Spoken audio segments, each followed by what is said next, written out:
Is your check engine light on? And your car is stalling or idling rough? You might be dealing with the P044E trouble code. But do not worry, we are going to break down exactly what that means and how to fix it.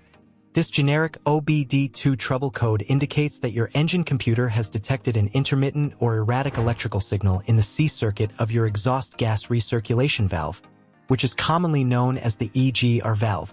The main job of the EGR valve is to cool your engine cylinders down by sending a small amount of spent exhaust gas back into the intake manifold.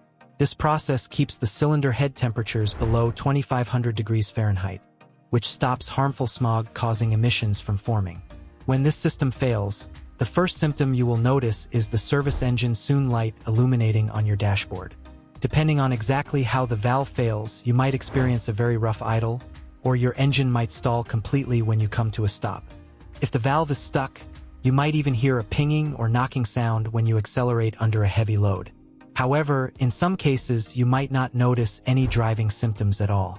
The most frequent causes for this code are a defective EGR sensor, a damaged electrical wiring harness, or a physical buildup of hard carbon that is keeping the internal valve stuck closed. You might also have a bad vacuum solenoid or cracked vacuum hoses. To fix this at home, start by checking the electrical connector attached to the sensor. Look closely for any green corrosion, bent metal pins, or loose wires. Clean it thoroughly and plug it back in. Next, take the valve off the engine and look inside for hard, black carbon buildup.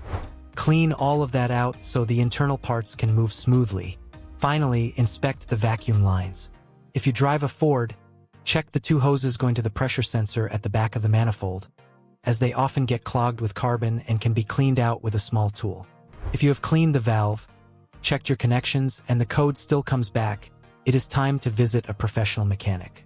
They have specialized testing equipment that can safely check the complex electrical signals without accidentally sending too much voltage to your engine computer, which could cause thousands of dollars in damage. Thanks for watching, and drive safely out there.